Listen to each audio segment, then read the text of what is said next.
Hey guys, welcome back to my channel. It's Kazanthi here, and today we are building a mid-century family home. I'm really excited for this one. If you couldn't tell already, I'm just gonna move my mic a little bit forward. Hopefully that didn't create any weird noise. But yeah, if you couldn't tell, I'm really excited for this. I don't know, I've been enjoying building with more modern architectural styles and just having more room to play with as opposed to the tiny homes that I've just done, which were also completely unintentional, whereas I was going into this one with the idea of doing it as a mid-century family home. Yeah, just more room to play with, so much more fun, so much more like place for area, room for activity, so much room for activity. So yeah, I just really enjoyed how this turned out. I feel like I created something that's really unique for me personally, maybe not for building in The Sims generally, but definitely for me, this felt really fresh and really unique, and I just really enjoyed it. So you can see we started with the shell now. I had a few crises with the roofing, because I wanted the roof on the right to match the roof on the left-hand one, but that just wasn't working out. So I've just gone with, like, to do that I would have had them at the same height, and I didn't want that much space in this house. I wanted it to be one level, because I personally prefer that when I'm playing with multiple Sims, is to have them all on the same level. Sorry, just hit the mic. Have them all on the same level. Just makes it easier. So it's sort of a bungalow, but it's not really, because it's fancy. But yeah, you can see I've also put in some flower boxes, which I really enjoyed, and then we have a faux chimney that turns out to be a bathroom, pretty sure. I love putting my bathrooms in chimneys, what can I say? But yeah, we're just finishing up with doing the exterior paint. So I've used I think it's called Matchstick Madness or something from Eco Lifestyle. I think the stone is from Base Game, and then the left hand sort of converted garage is just a grey plaster. These windows I adore. I adore these windows. They're so big. They let in so much light, and I love them.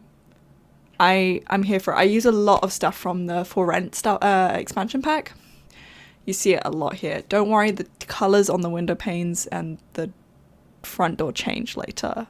If you're looking at it and you're like, what the heck? It changes later, don't worry. So I've gone with a very dark colour scheme overall throughout this house. I've just run up the stairs as well, so I'm so sorry. I'm like a little bit out of breath. I should have taken a breather before I started doing this. But yeah, so you can see here we are moving on to the inside. We're beginning to do the floor plan.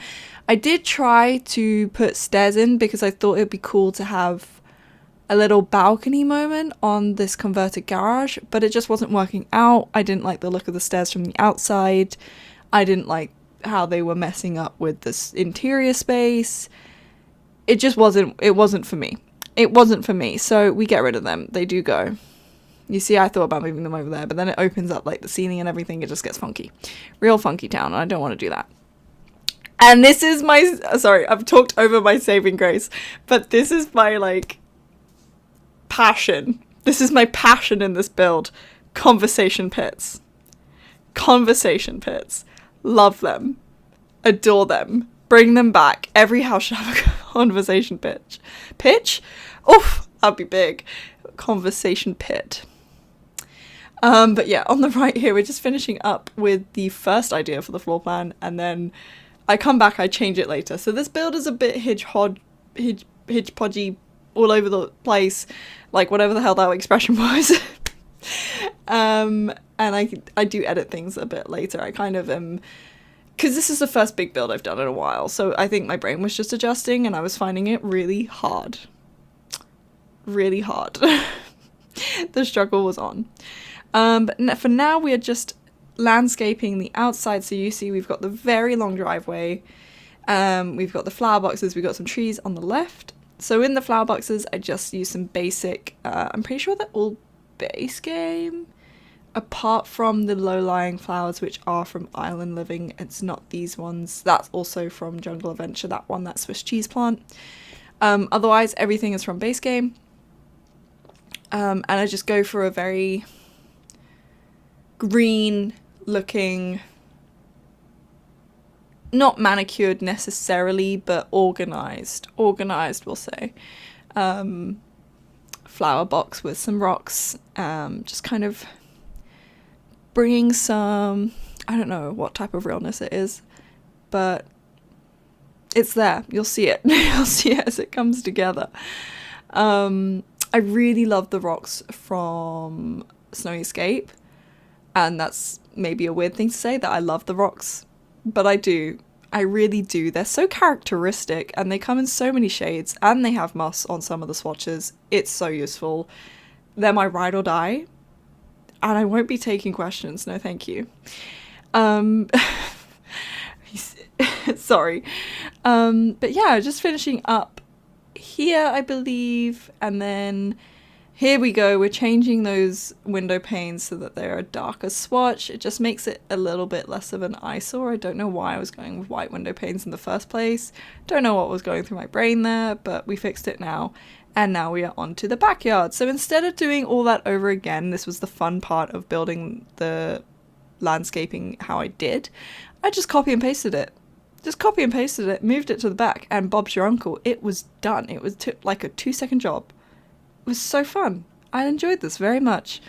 So yeah, just rearranging some things, making sure they fit, and making sure it doesn't look exactly the same. Making sure also that I have the same plants in both spaces.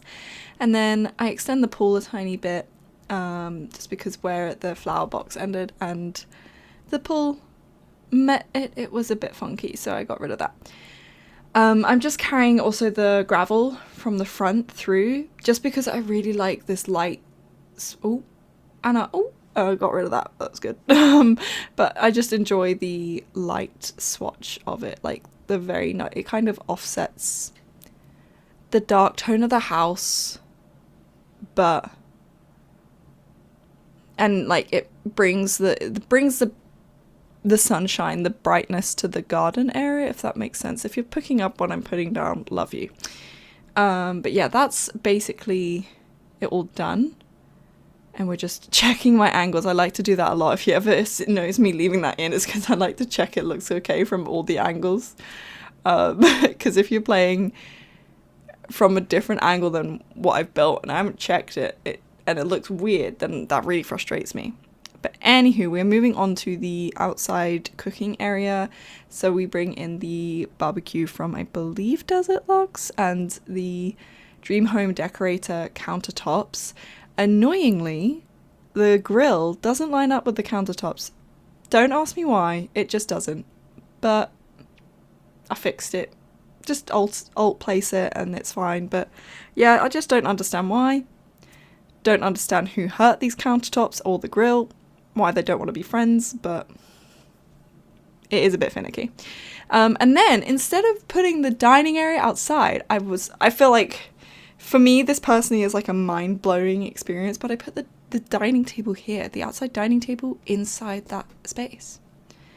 I just thought it made sense. And then we bring in another conversation pit because I love them so much.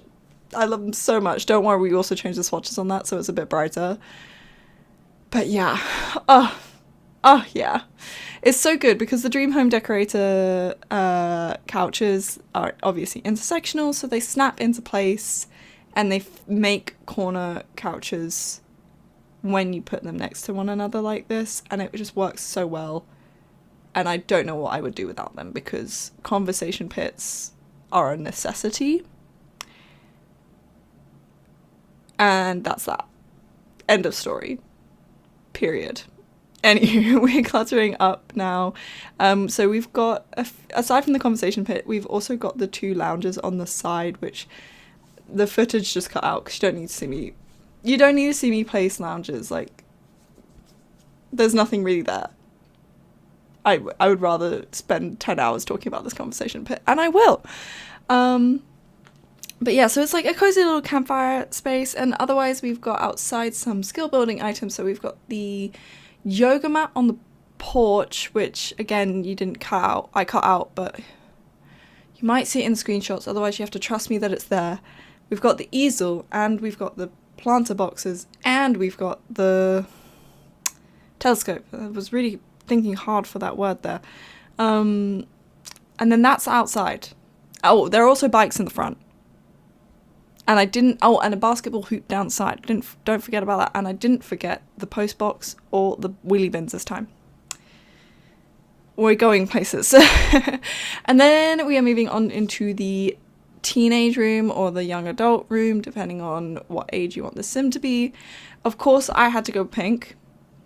I need a pink room in every house. Or I need the house to be pink. I need pink somewhere at some point. It has to be pink. What can I say? Look, the pink swatches in the game used to be really awful. Like, they used to be really bright, hot pink, or just not it. And recently, they've been coming out with the cutest pink swatches ever, and I finally can build the pink bedroom of my dreams. So I'm not gonna pass up the opportunity when I can do it easily. No pain, no gain. Like, quite literally, there's no pain and there's all the gain, actually. There's no pain and there's all the gain. But yeah, so this is just like a cute little... I kind of feel like it's a teenager, but it can be a young adult, obviously. They've got a guitar in here, and they've got the mirror, they've got their desk with their laptop. There's loads of cute clutter. Trying to think of other... I think that's all the skill building items in there. And then we've got this bedroom as well. So what I did with changing the floor plan was just squishing this bedroom down, and then I added a washroom, like a washing machine, like a laundry room, just behind this one. So because otherwise this bedroom was massive and it just didn't need to be, and I could have made it like 3 toddler beds or something, but three's a crowd. 2 toddler beds was fine. So we've gone with the purple toddler room. Using that, I think that carpet is from For Rent as well, and I love it. I love the squiggles. I'm here for the squiggles. And then this is like the main bathroom that guests and the children use. So we've got the bathtub, so the toddlers can obviously be washed in be cleaned in the bathtub. And then the sink, I think the sink and the combi shower they're both from For Rent as well. And then I use mainly bathroom clutter because, look, the thing is, the new packs are lovely, but when you use the new packs and then, you try and go back to the old ones, like the original toilet holder, it's just not the same. It's just not the same, because obviously that stuff's from ages and ages ago, and we've moved on since then, so it's just really outdated for me, so I have to just keep using the bathroom clutter kit, and I'm sorry. I know that probably is really frustrating, because you'll probably download this build and then there'll be loads of clutter not around, but I'm sorry. But yeah. So there's the potty in here for the toddlers. Hopefully they can get to it.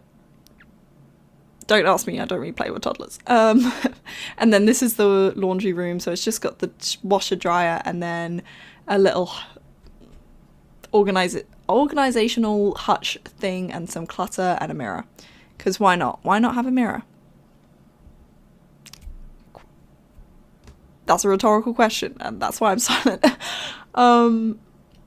I actually really don't know why you would have a mirror here. I think it just ended up here. Because originally I built this as a bathroom, and I just left the mirror. It just was left to stay. I don't know why you'd have a mirror in a laundry room, but whatever. And then we have the bathroom, which isn't functional. So I actually loaded a sim into this lot about 3 or 4 times and just completely forgot every single time that my purpose of loading the sim into the lot was to playtest the build. So yeah, for some reason, if you put the shower where I put it originally, which is where it is in this video and in the screenshots, and maybe also in the uploaded version of this house, it doesn't work. The shower doesn't work. The sim can't get to it. So you have to put it on the other wall by the door, and then it works, and you can put the clutter on the other side. That's fine, but I don't understand why. Anywho, the tiles are from somewhere, but they match, and I love it. And if you download the build, just rearrange the bathroom so the shower's in front of the door, and then you're fine. And you can just delete the clutter if you want. I really didn't understand, because I deleted all the clutter and I made it not a platform. And then he still, like, my sim still wouldn't go in the shower. Really couldn't tell you what was going on there. Anywho, with the counters in here as well, I think these are from For Rent. They're from one of the newer packs, and I'm just loving curved end, like the curved end on the countertops, like the ones outside as well had that little curve or some triangular aspect to them, which I just prefer to the sharp square versions. But yeah, this countertop, originally I had it in a blue light swatch and it just wasn't working, so I made it brown, and I brought in a lot of browns, and then that kind of matched the tone of the blue tile. Again, like, imagine if you put it in grayscale, would it all be the same sort of grey? If yes, then it works. If no, then it doesn't. Shuju. No, it's the other way. I don't know. Scratch that thought. We're moving on to the wardrobe. So again, I'm just using Dream Home Decorator, and yes, there's no lighting because I just was building in the dark. I just used the Dream Home Decorator modular shelving units to create just a little bit more of a unique wardrobe situation. Also have space for both parents. Here we go, here's the light. And then, yeah, I copy it all across to the other side. And I just hang up some more clothes. So they're like unique but similar. So they don't have the exact same wardrobe, but they have matching ones, so it works in the space that they have. And please tell me that I painted this room. I did. Okay, cool. The suspense. And now we are on into the bedroom. We're probably coming up towards the end of the build as well, because there's not much to go. But again, this bed is, and the tables, I think, no, the tables are from Snowy Escape. The bed is from For Rent. I'm loving it. And I actually really like this bedroom. I liked, like, the big window, the view outside, the little foliage outside as well. I love it when a bedroom is like, you walk into the bedroom, then there's the wardrobe, then there's the bathroom on the other side of the wardrobe. I just love that.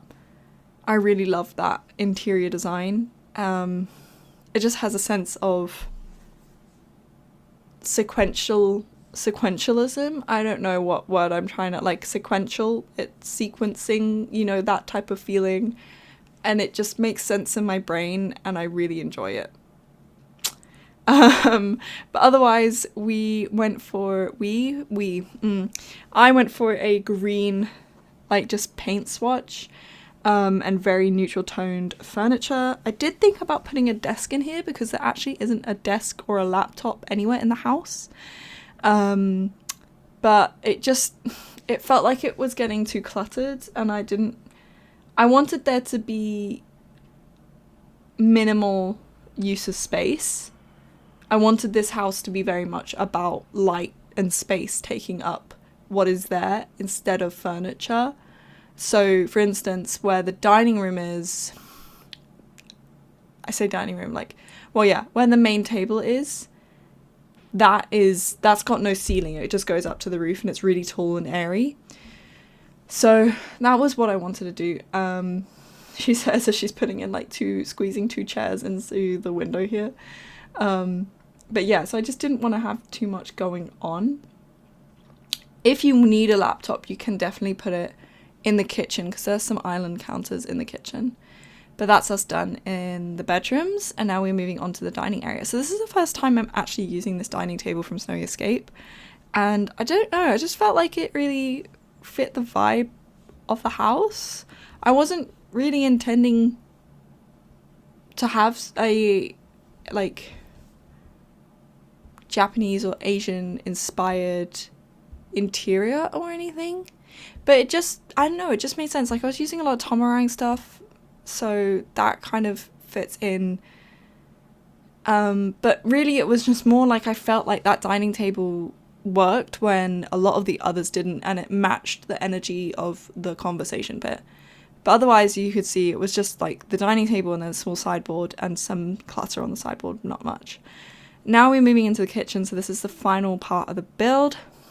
I've actually turned my auto counters on just because it made my life a little bit easier. And this is where the island counters come in. So we've got 2 seats here aside from the dining table. And then the oven and the oven, stove, fridge, that's all from Country Living. The sink I think is Base Game.